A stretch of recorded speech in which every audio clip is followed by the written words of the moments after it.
atmósfera al continente, a la cuenca, lleguen cantidades de agua comparables. Entonces háganse una idea de cuánta es el agua que fluye por la atmósfera. El chorro del Chocó, por el que se ganó el premio Germán, transporta cantidades de agua del Pacífico hacia Colombia comparables con el caudal del río Atrato y el río San Juan juntos, en algunos momentos. Entonces el agua que fluye por la atmósfera es enorme y es muy importante por una razón que también viene de principios elementales de la física, que entienden mejor aquí los profes de la física, y es que la única manera de que el agua suba montañas es por la atmósfera.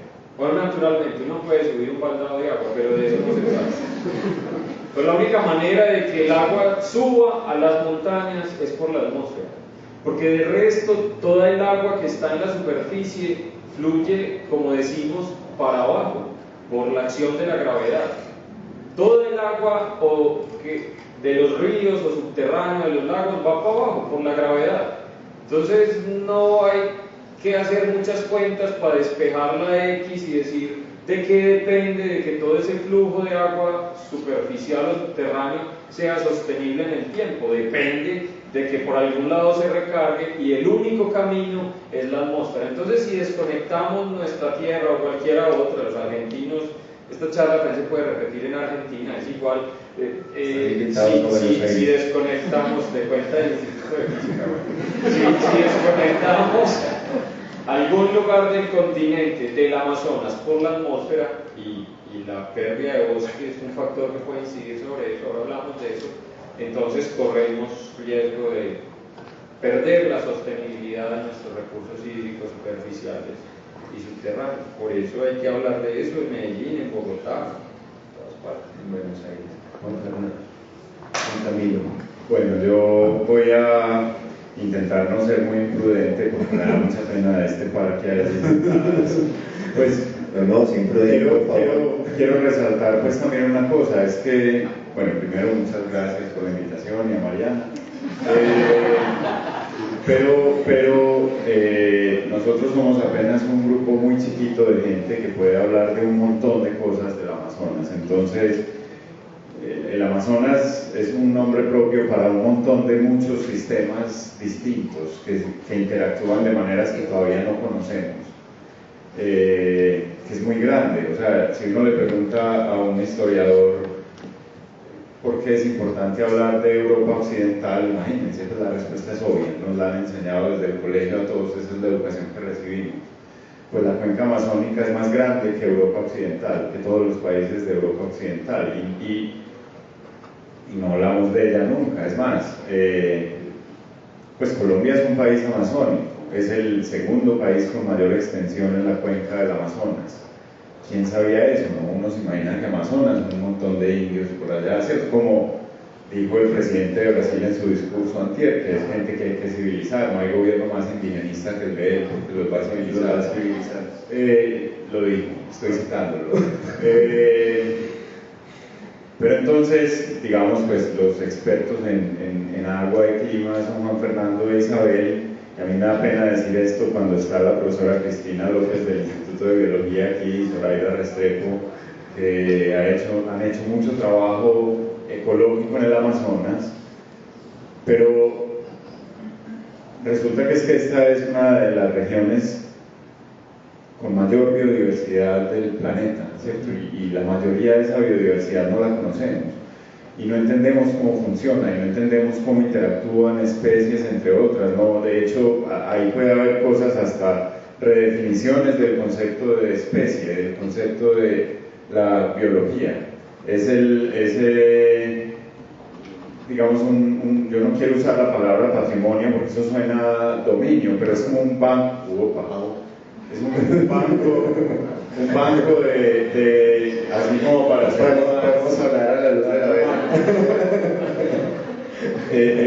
Ahí hay un montón de conocimiento e información que nos es posible y lo estamos perdiendo sin saber, sin darnos cuenta. Y eso que, digamos, lo más evidente es en lo que las profesoras trabajan plantas, ¿cierto?